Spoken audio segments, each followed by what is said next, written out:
Hello, everybody, and welcome to this Wednesday's edition of Embodied Cooking. We are going to make breakfast burritos. I'm very excited for you because I know this is sort of a favorite of many breakfast burritos. This would be something you would order at a coffee shop or at a restaurant and be like really excited about it. And oftentimes, breakfast burritos are made with sort of a lot of components. We have sort of like some cooked potatoes, we have some eggs, we have all of these things. But I'm actually going to show you, and that's a great way to make it if you have stuff around, just mix and match. But I'm going to show you how to basically make one giant scramble. And then you put it in a wrap and you're done. And it's so good. And you can put it not in a wrap. You can just have it with nothing. You can have it with some salad. You can have it with some potatoes. You can have it with pasta. You can have it with rice. You can have it with potatoes. You can have it on its own. I'm really happy and excited to make this with you because it's one of those sort of like master recipes that I'm going to make it this way, but you'll see that you can make it so many different ways with really just what you have around. And that to me is the most empowering kind of a recipe, the most empowering kind of kitchen experience, one where you can come home and go, oh my gosh, I don't have anything. And be like, I have eggs. I have some other random bits and pieces. I can make this. So without further ado, let's get started on our breath work to begin. Let's plant our feet on the ground, bring our hands to heart center. Just set our intention for what we're going to do here today. To just be here with the making of this food. Just really be with how good it feels right now, just right now. And to notice anything else that's coming in and going that really doesn't have to do with this moment. And take a deep breath in.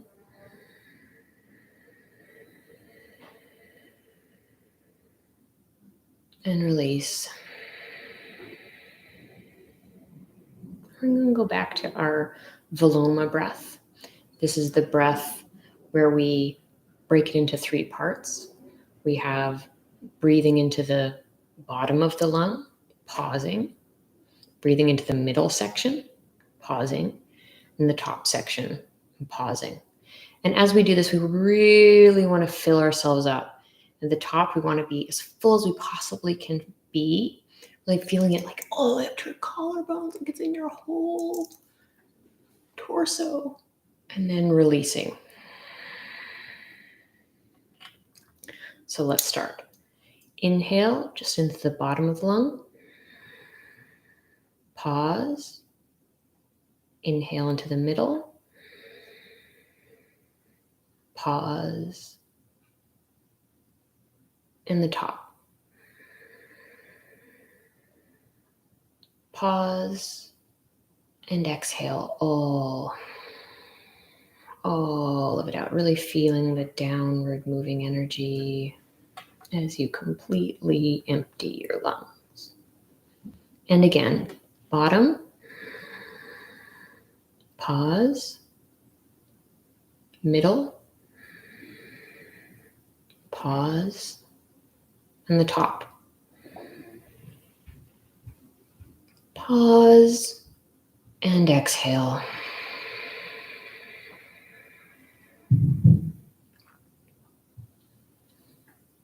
Last one, bottom.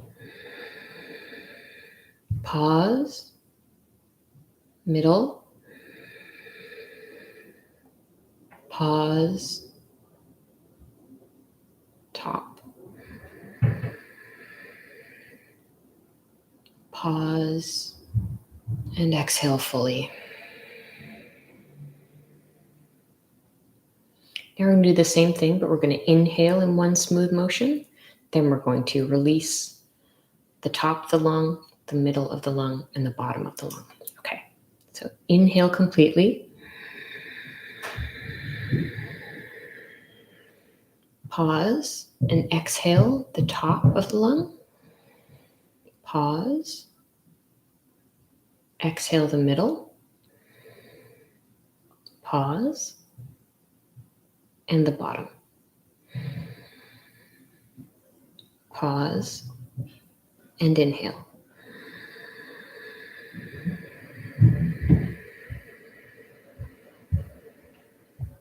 Pause. Exhale the top.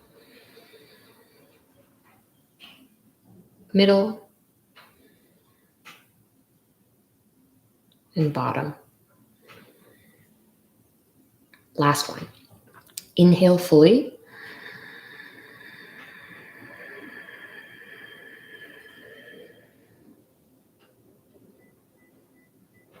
Exhale the top. Middle. And the bottom. And now 2 just slow, deep breaths on your own, just noticing any sensations flowing around your body, anything you notice about the breath, anything about your mind.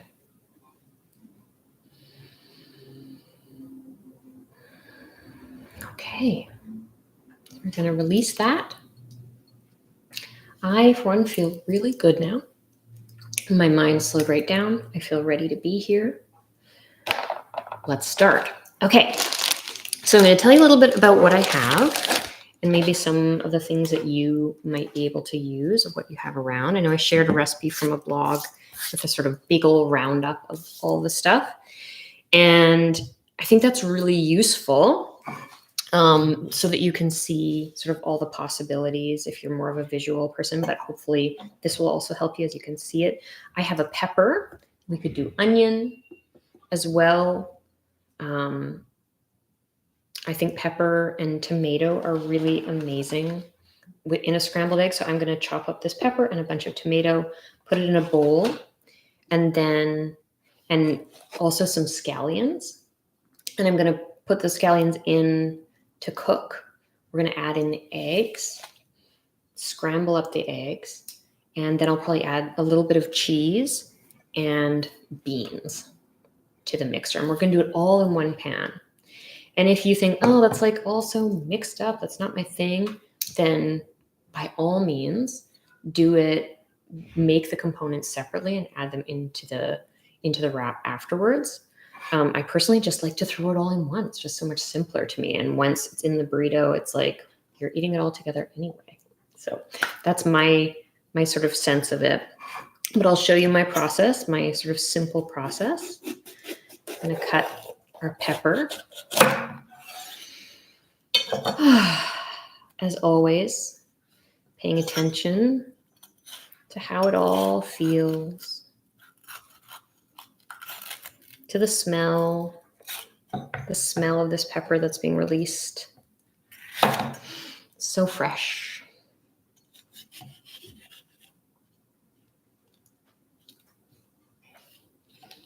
I had the opportunity yesterday to teach a class for a bunch of high school students. They're having a sort of a spring intensive, they call it, where they focus on certain things, and they're focusing on community care and cooking. And so I got the opportunity to teach them, and it was so much fun to see the way that they engaged with their senses as they were cooking. And you've never seen so many 16-year-olds so excited about just making a stew before. It was wonderful. And I asked them at one point, like, have you ever felt so excited about stew before? They're like, no. And it felt like one of those things where it's like the teacher's asking the really obvious question, because I was like, why do you think that is? They're like, because we cooked it. It's like, that's exactly right. And it's sort of an annoying teacher question, right? But it's true. And it's like, really, I just want us all to notice that. Like, how cool is that something that feels so banal, stew, soup, whatever, it's a meal, it's fine. Even if it's a really good one, it's sort of like, okay, yeah, it's food. We may sort of take it for granted, but when we engage deeply, allow ourselves the chance of engaging deeply with the experience of cooking, at every layer of the experience, there's so much pleasure. And that's what we're doing. That's what we're learning to do. And we're teaching our bodies that this is true, so that no matter what, we always remember that the process, the act of cooking, is really life affirming and joyful.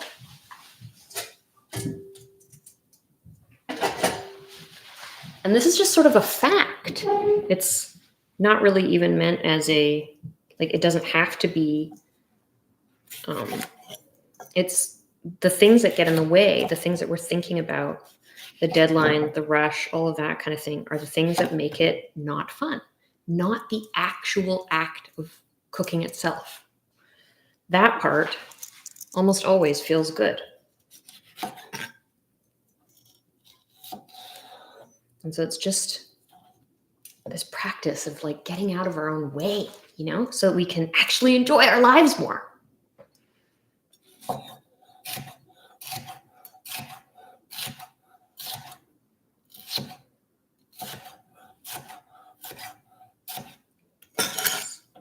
Making our little dice. And it can be challenging because, you know, like some of the kids in the class yesterday really hadn't used knives very much. It's like their second day of knife work, and it was new and challenging to them.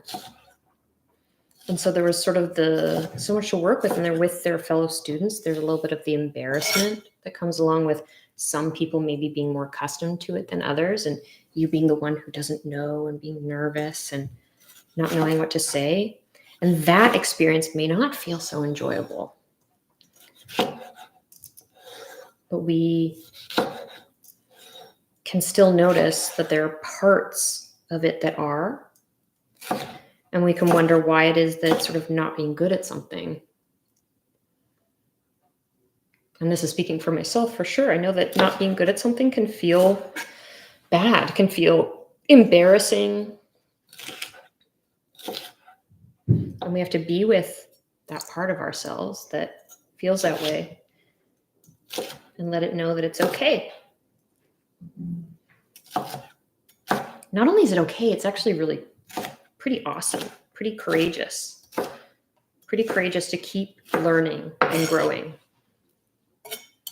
This is how we do everything that we want to in our lives, or as much as we can in our lives, by learning and growing, allowing ourselves to learn and grow, no matter how it may sometimes make us feel temporarily.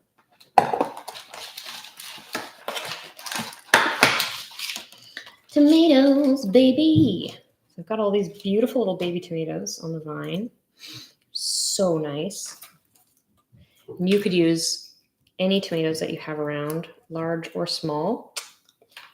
Even canned tomatoes would be totally fine in this. Or like just some salsa would work as well. We could like put that in and cook it together just to sort of, yeah, that could work. Like if you have a tomato salsa, just a jarred tomato salsa, that could work really well. We could cook it all together and kind of let it soak in rather than just having it on top of the burrito at the end. So I'm just going to quarter these guys so that, because I want them to release their juice, I'm going to throw them here in the bowl. That's right here. Just quartering them.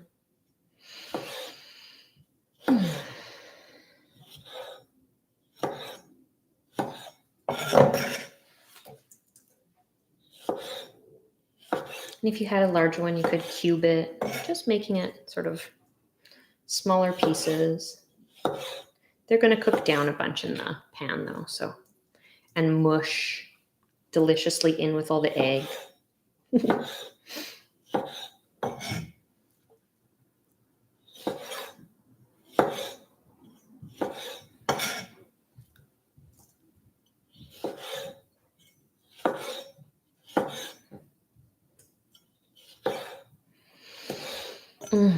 Smells tremendous.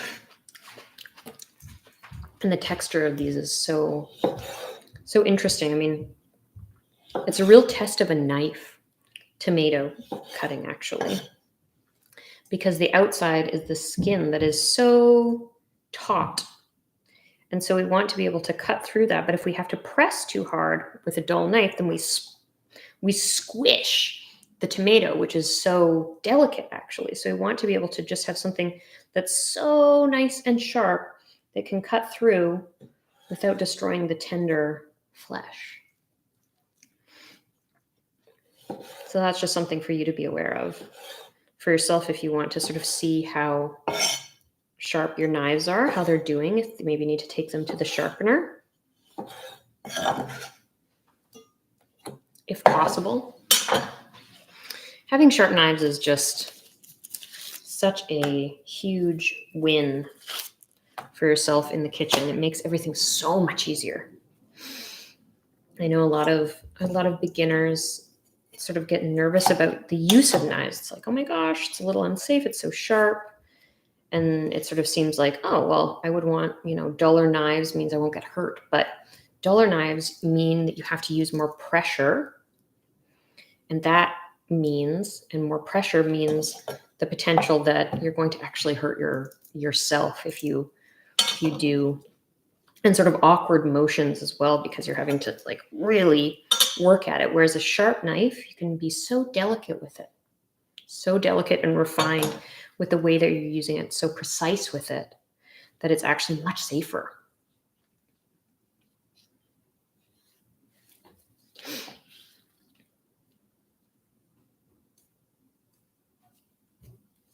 Okay, let's get rid of that. And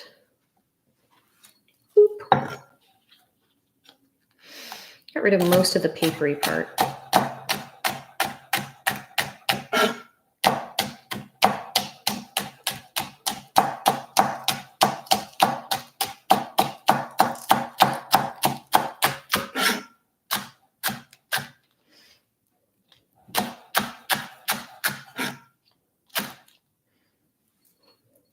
One of the kids yesterday asked me, how do you get fast at chopping? And the answer is practice.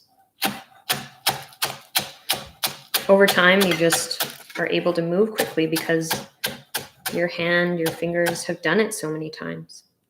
That's it.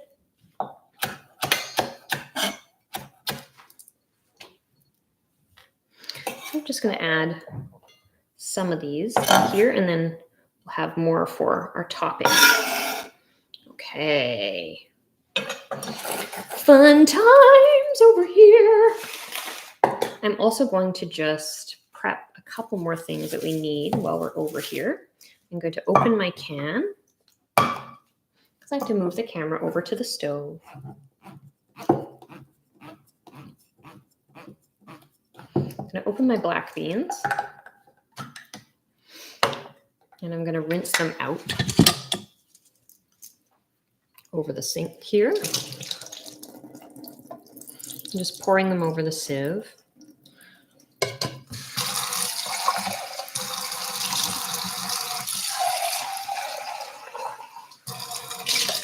And just rinsing them off of the sort of excess juice. And another funny thing about teaching the kids yesterday was we were using some canned beans for the stew. And I found a lot of them had a real disgust response to the texture of the beans in their own juices. And I guess I don't often model a disgust response to the food here because I'm usually using food that I like and I'm very used to it. But that is part of this too, I think, and that's okay. Many people have a disgust response to, say, raw chicken or certain kinds of things. Certain textures may just gross you out. And that is good. Or not good or bad. It's just a fact. It's like, this is now a thing you learned about yourself that kind of grossed you out. And you have to think like, oh, I wonder why that grossed me out. And I wonder if I'll get used to that, or what is it about that? Any kind of response your body is having is interesting to notice. All right, we are in, like, yes, that's what I want to say. That's what all this is. It's like this is an opportunity for self-inquiry, for really getting to know yourself a little bit better. And I know it sounds like, well, who cares if I don't like the texture of beans? Like, what does that tell me about myself? But it tells you something about yourself. You learn something new about yourself every day. You're the person that you're with all the time. You get to learn something new about you. That's pretty cool, I think. Okay, so we have our lovely components. We have, I think I'm gonna just take 4 eggs, I think is what I'm gonna make here. And I'm gonna just crack them into a bowl. Could probably make this like 6 eggs would be great, but I don't wanna overdo it at the moment. If you want to feed a few more people. I think this is probably gonna be enough for 2 like full meals for me and someone like me. Me and another grown-up.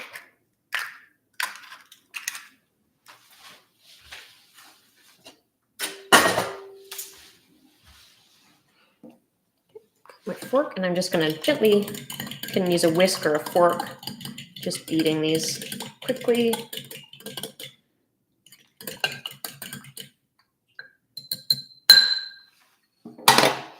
Fantastico. Whoop, whoop, whoop. And then I think off screen, I have a little bit of salsa, and I have also tortillas for the end. And then I have like spinach or some greens or something. I have these really cool little pea greens that I'm going to have on mine today, but any kind of greens would be great, or skip the greens entirely if that's not your jam. We're ready. We're ready. Okay, so I'm going to grab the camera, bring it over. Thank you, as always, for bearing with me with this.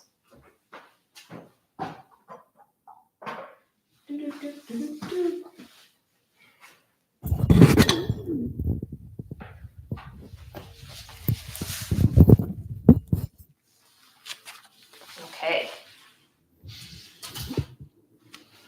This is great. And as you can see, I have another pan because I was realizing it's still very dark, but it's not as like completely black as the other one, which I know is a little challenging for people to see. So I've got this on a medium heat. I'm going to add some butter. So I don't have ghee here, which is just clarified butter I'm going to use today. You could also use olive oil. Let's watch. Ooh, look at, you can see the way that it's going from solid to liquid.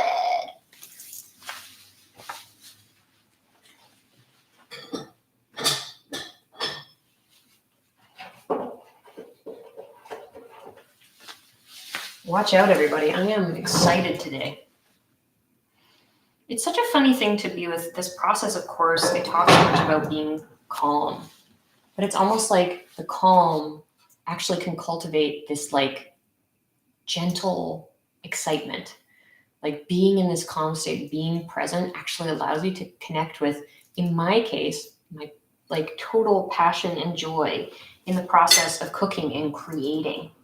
And also, honestly, transmitting this to you. It means the world to me to actually be able to connect with you about this and to see this beautiful, divine sort of ability that I've been so lucky to have in my life be something that could touch yours. It just gets me going so much. And so being in this calm state, I can really feel it. I can feel myself sort of vibrating with glee and joy at getting to do this with you. So thank you for being with me. It really means a lot. Here we go. Veggies in the pan.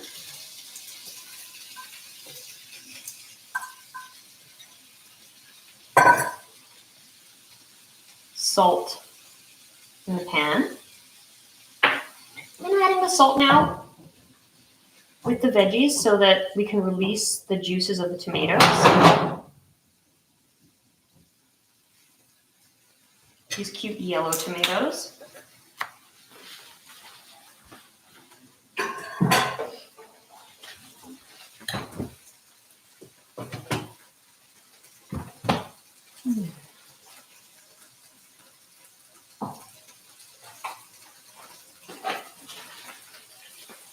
I'm going to bring my little station over here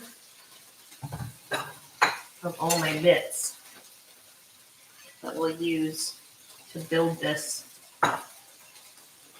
tasty situation.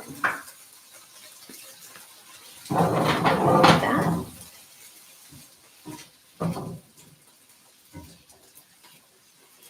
Not much to do. So we could talk about other things you could add.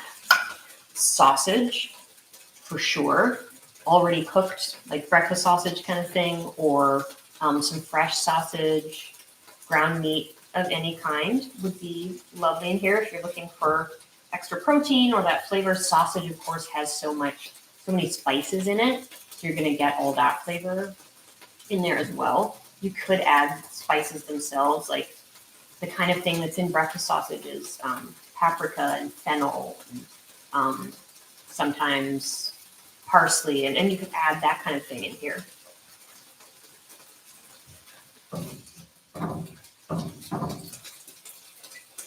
Of course, salt and pepper. A lot of people like potatoes. I like potatoes too, but they're a little longer cooking, and so if you don't have them ready to go, you kind of need to cook them ahead of time. Chop some. Got this little baggie of baby potatoes. You could have chopped them up and sort of done them in here, fried them in a little bit of oil or butter, bake them, boil them. If you're looking to add sort of more bulk and have like one of those really big, hefty, like ski hill burritos, then potatoes are wonderful. I don't think they're necessary.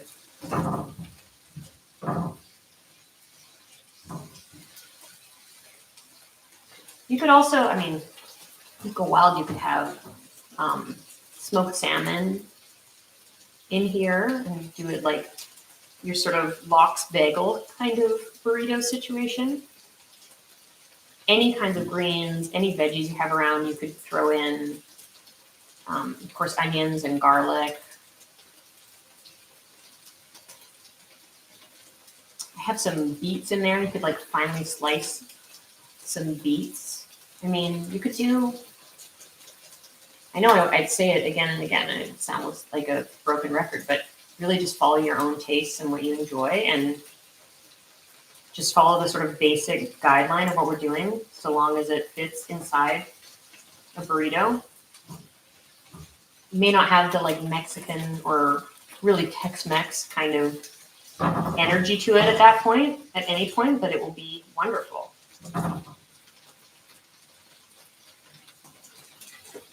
And so you can see that the tomatoes are starting to soften here.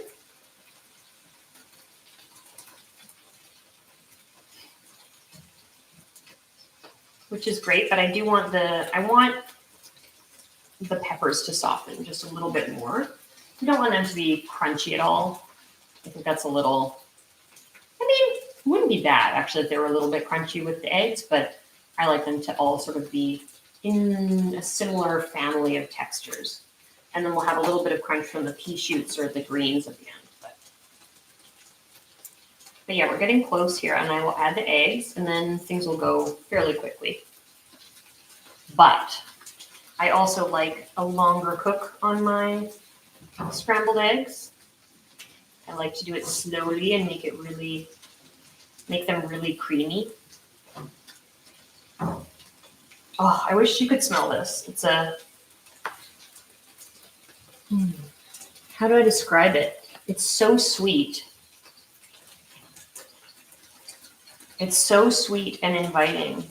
The combination of this, like the browned butter with the juices of the tomato and the sweet pepper releasing, it's like, it creates salivation. It's so delicious. And well, I haven't even tasted it, but it smells so delicious.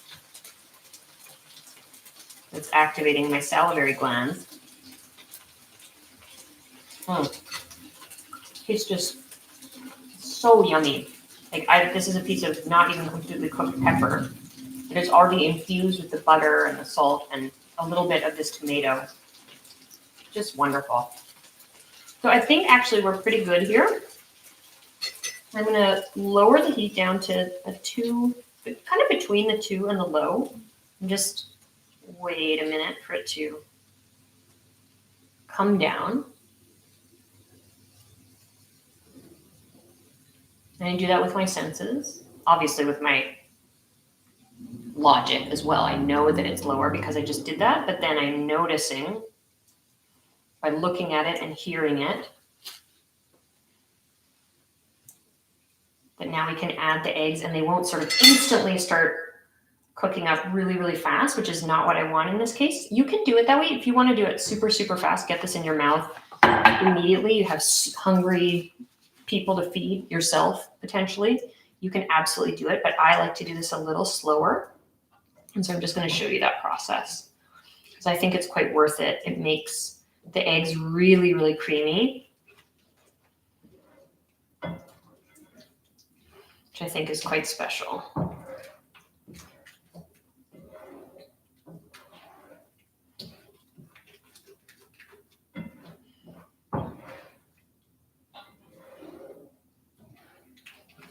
Okay, so we're going to add in the cheese now. It's actually quite a lot of cheese, slightly more than is necessary probably, but yum, whatever. I'm embracing it now.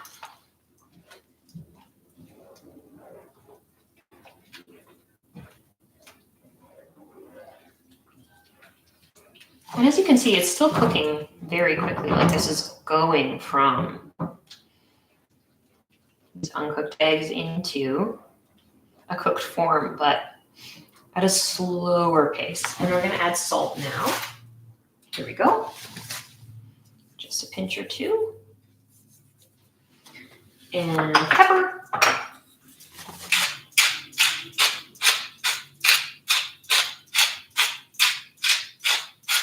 Oh, avocado, I mean, right? But don't put it in here. Add that on at the end because hot avocado is a little weird. Not bad necessarily, but just you don't need to heat it up.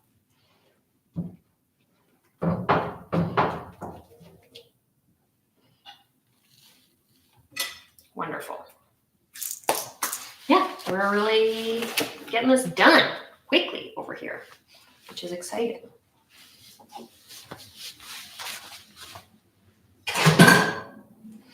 Oh, right. I'm glad I came over here. Beans. I forgot about you. There was something. So yes, my choice instead of sausage or anything is some black beans today.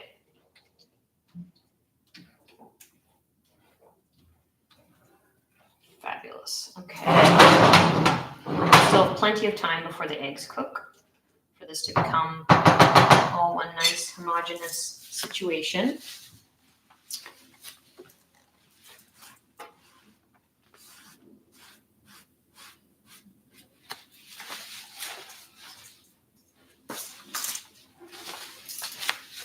I'm going to turn it up now because I'm wanting to finish.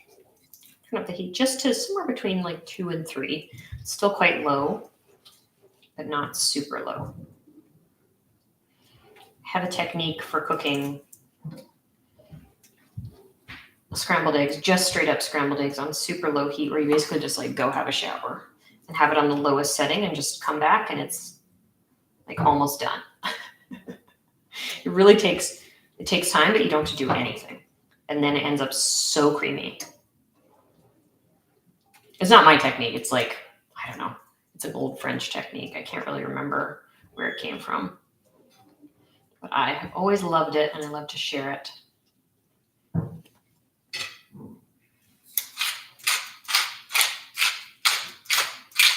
More pepper.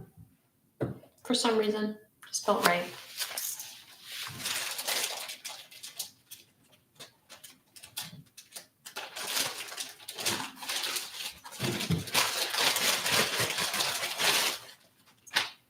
We'll take out a wrap. Here we go. And these are, these are not really traditional burrito wraps. Like the big, you're going to want to have like those giant ones if you really want to have like a proper burrito.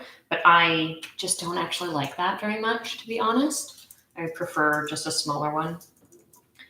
I might even hold it more like a taco than a burrito today. Just my preference. But totally, you do you. And you can even judge me and be like, why are you teaching us tacos basically instead of burritos? Come on, Leanne. I'm here for a proper lesson. If you want to comment that, I understand.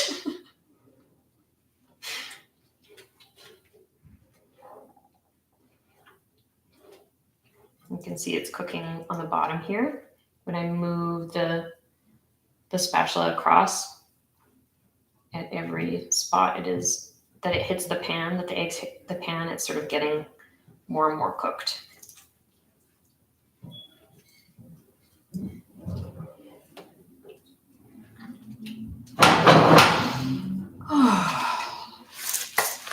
Get a plate.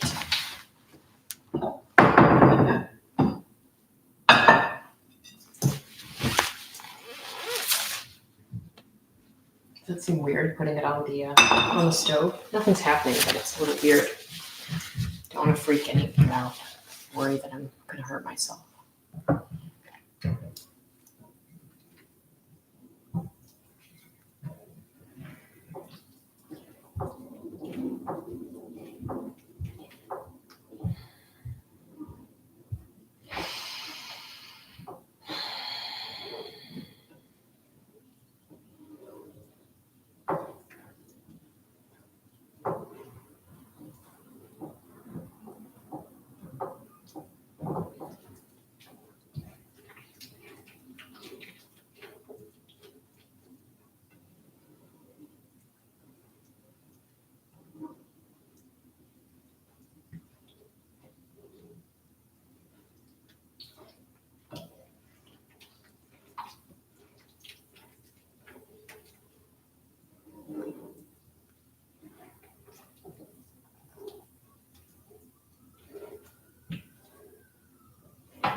Just feel the warmth in the pan. And deep breaths. Or just the breaths themselves. They don't even have to be deep. Just breathing. We are alive.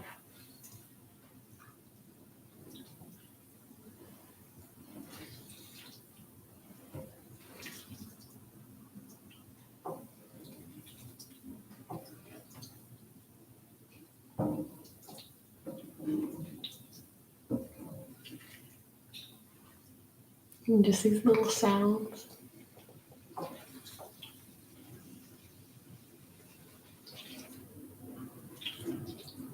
Almost there.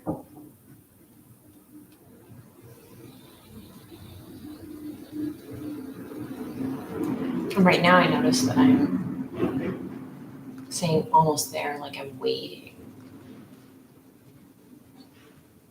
But what I'm really trying to do, what I'm working toward, always, is not to wait, but to just be with this.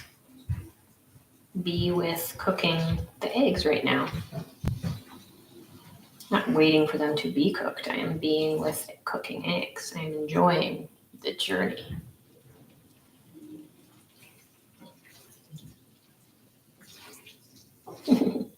And sometimes anticipation is part of the journey. And I am not perfect at this by any stretch of the imagination.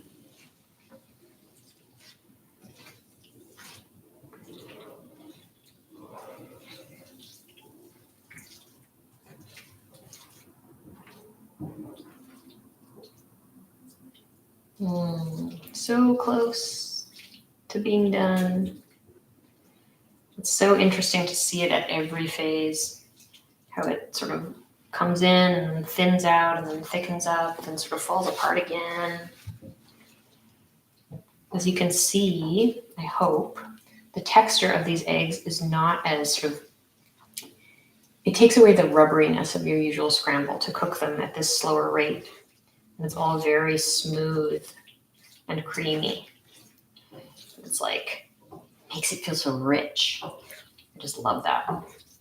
So now I'm going to add our scallions.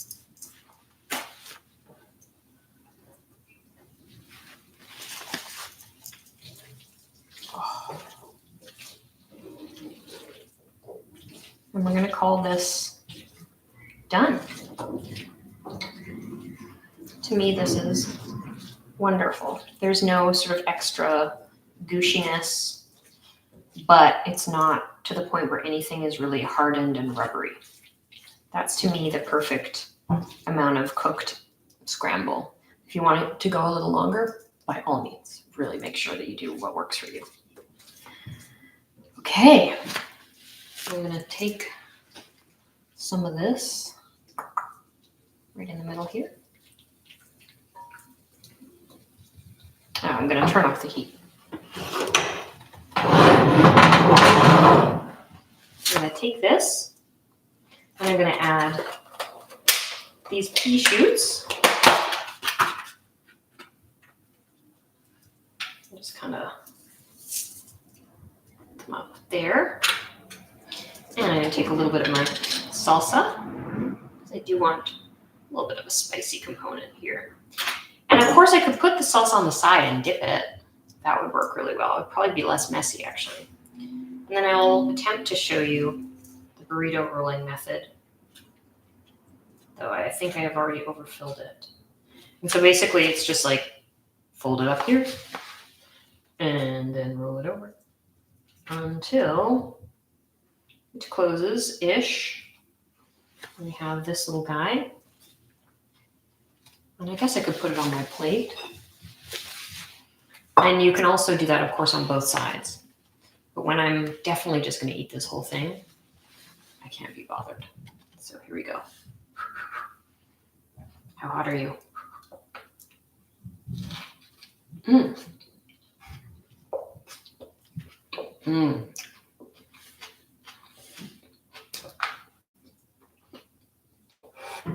Mm-hmm. The answer is totally edible temperature. Wonderful. Thank you so much. I hope that this was as enjoyable for you as it was for me.